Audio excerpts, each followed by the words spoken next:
So there's a new high-skill medieval melee combat game that you can play literally right now over on Steam, and I feel like I haven't seen anyone really talk about it. I haven't seen any other creators really make any videos on it, but the game is a lot further along than the majority of the games. Actually, I'm going to say all of them, as far as I know, that are in development in that kind of first-person melee slasher genre. So today we're playing a game called Swordai, and it's similar to something like Dark and Darker, where it's an extraction melee-based game. You go into a dungeon, you loot stuff, you fight NPCs, you fight bosses, you try to make it up through the levels of the dungeon and get out with all of your loot. All this time, other players are going to try to kill you and take all your stuff. Now, I would say the biggest difference between something like Dark and Darker and Swordai is Dark and Darker for our Chivalry 2 or Mordhau people, the melee combat seems kind of basic and not really a priority. Well, this is a high skill ceiling melee combat game. It has 6 directional attacks, like, say, Kingdom Come Deliverance, or it takes a lot of inspiration from a game called Mortal Online 2.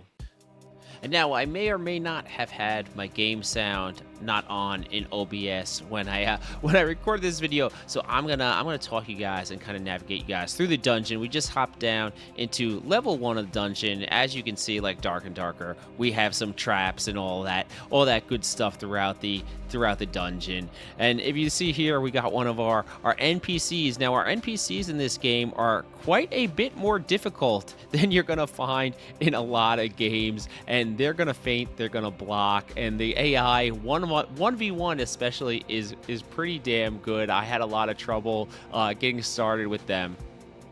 So I'm hitting up some healing here. If you're trash at the combat like me starting out, you're going to take a lot of damage. So there are these fountains throughout the dungeon that are going to give you some health and some stamina.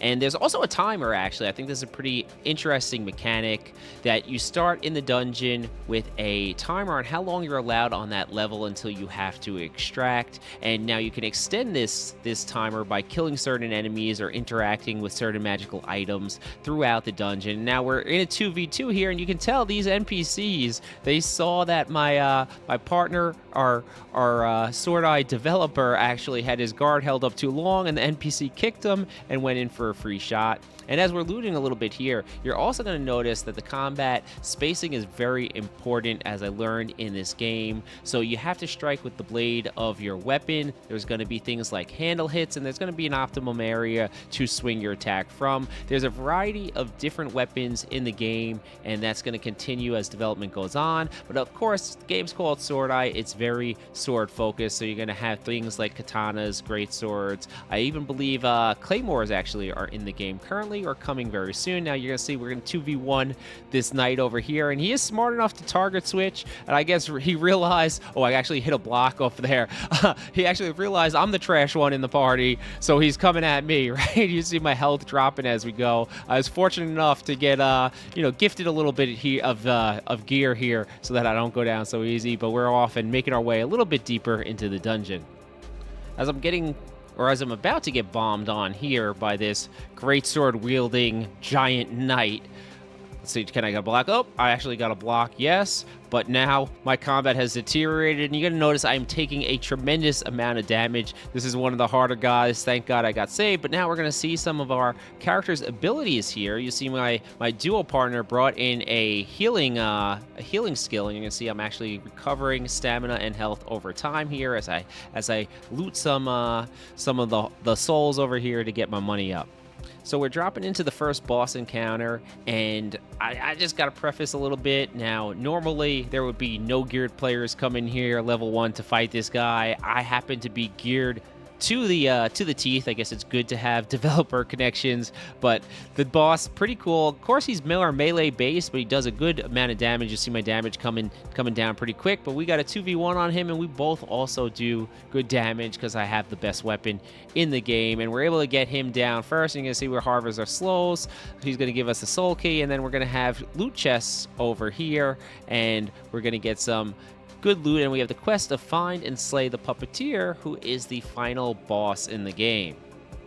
So now we're on our second level of the dungeon, and you're gonna notice this looks pretty cool. It's kind of like an ice cavern. Every level of the dungeon has a different aesthetic to make it feel different, and this level is gonna be more challenging than our initial one. It's also absolutely massive, so it's gonna take people a very long time to learn the dungeons. But now, what's kind of interesting about this game is the dungeons, they're not like procedurally generated. They're gonna be the same every time you play it. They're massively large, but what's kind of cool about this is you're not gonna go into a server with like 5 people like you do in Dark and Darker. The servers are actually persistent, so you could be in the middle of your run while players are spawning in for the first time immediately, which can make things pretty chaotic and pretty crazy as you go. You can see we have different enemy types here. This is a dual wielding kind of zombie guy, and he's gonna be, as you can see, quite a bit more tanky than the guys from the last map. He's taken quite a while for us to burn down, and we finally get him.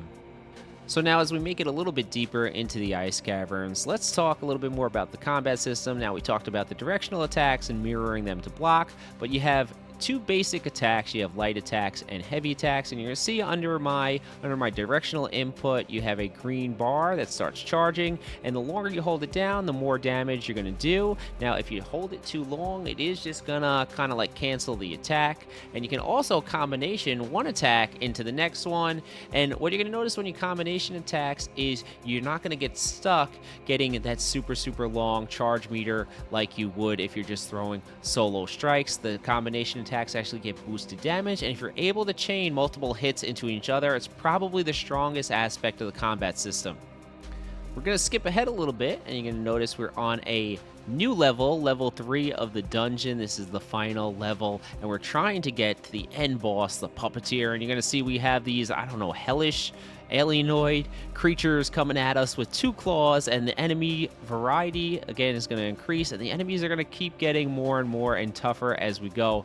We're on a time limit here. Interesting mechanic in the game. As I said, I think earlier, is you have a time limit to make it to your objectives. If not, you get taken out of the dungeon. So you kind of got to haul ass and pick what you're going to want to do. And we want to fight the puppeteer. He's the end boss. He's the strongest character in the game, and we want to see how we're able to do against him. Here we go into the final boss, and you're gonna notice these doors right here are actually gonna lock once you start the encounter, so that when you're doing the boss you can't be third-partied. Now if we complete the boss, which I'm not giving any spoilers, maybe we will, maybe we won't, but then the doors would open and players would be able to third-party and try to take the gear that you just fought for. Alright, so it's getting a little dark in here, right? And here's our counters about to begin. So we're in stage 1 now, where the puppeteer, I guess he got his name because he's spawning a heap of minions, and this is the first of, I believe, 3 stages, and now these guys are on a timer. Up, here we go. A new guy popped in, and they're going to keep coming up. If you don't kill them quick enough, you're going to have a ton of ads, and it can get pretty hard pretty quick. But you will notice I am starting to pick up the combat system a little bit more here, in that I'm actually able to block a few hits here and there. Luckily, my duo partner is taking on most of the work, but I'm doing a little bit better with here, and now we're able to get a decent speed here, so we're mostly able to get these guys as soon as they spawn. And again, let's see, can I hit a block? Finally, yes, and then we're able to get a 2v1 with some kicks and some good damage here. And this stage wasn't too bad, but again, we did have pretty good gear. Now, big baddie alert, right? We got a giant, I don't know, Death Knight with a massive greatsword. Absolutely freaking terrifying. But our skills are starting to get up there, so we're doing pretty decent against him. You can see he does a good amount of damage to me. I'm really doing anything I can now that I got aggro to try to block his attacks. I'm not doing too bad, right? Look here, I think we're gonna hit a block here. There we go. I'm trying to mirror him the best as I can. The fainting from directional to directional, never having really played a directional game, was pretty tough, difficult, but we're able to get them down. You guys can see, man, I'm having a blast playing this. It was a lot of fun. It was super challenging, and now we got the final boss coming, the puppeteer. All right, what sick armor, right? This chick is absolutely insane. I'm getting my ass absolutely handed to me right here. This is like new verse pro moment. We're in a 2v1, and I mean, mistakes were made, right? I'm running for my life, blocking anything I can. Oh, I'm down. Can the half sword developing team get the puppeteer down? A lot of pressure right here. We're watching the 1v1, and unfortunately, I can't see anymore. Spoiler alert, he died also. It's that hard, and he made the game.